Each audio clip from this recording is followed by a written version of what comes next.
Today we're working with a Bilt Tomahawk 8 horsepower chipper shredder with the Briggs & Stratton engine. This is a good chipper shredder. It was made in the mid-90s, and it, as you can see, does do a good job of putting out the chips. It's got a couple of little idiosyncrasies which it took me a long time to figure out, mainly because I did not have the manual at the time. I inherited this from my in-laws, and thing was, when I got it, this handle had a milk jug filled with sand attached to it to hold it in position to engage the drive belts. As you can see down there, there's the drive belt off the motor, or the pulley off the motor. There's a further one down that drives the chipper wheel, and then this clutch engages to take the tension out of the belt and make them spin. So this was just kind of on here and it was bouncing, and it shredded the belt pretty quick. I looked online quite a bit. I could not find any videos or any instructions that were helpful on how to adjust this belt.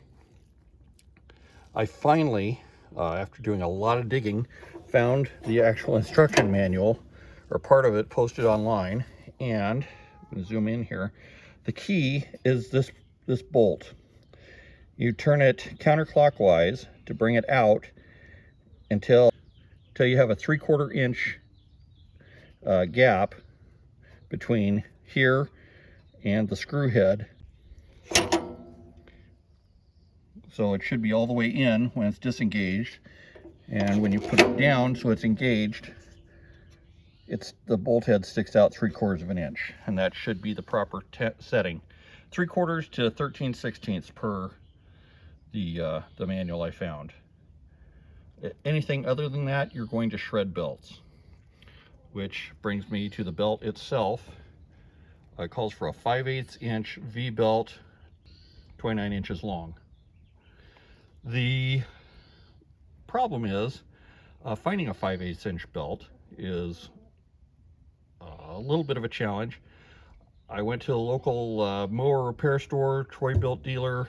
He looked it up, said, yeah, don't have it, can't get it, and told me to go see if I could find one in an auto parts store. The rubber auto parts belt, just your rubber fan belt, will not work in this. Well, it will for about 10 minutes, and then it's going to overheat and shred apart, and you've wasted your money.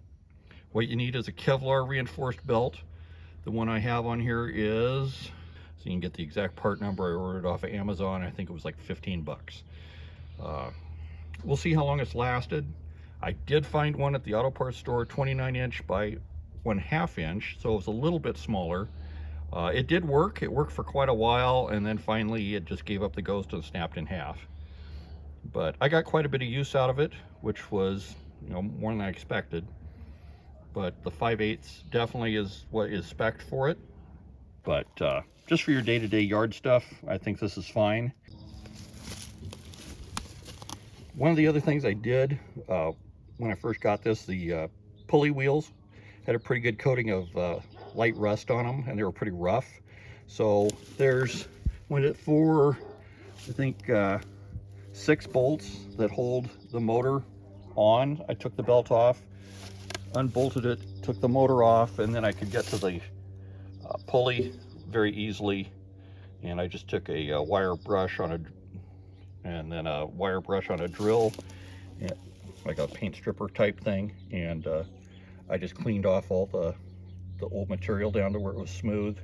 I did that on that and on the bottom one.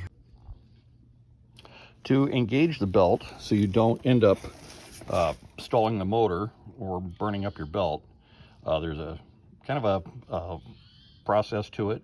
I'll show it to you here in just a second once I get the motor started.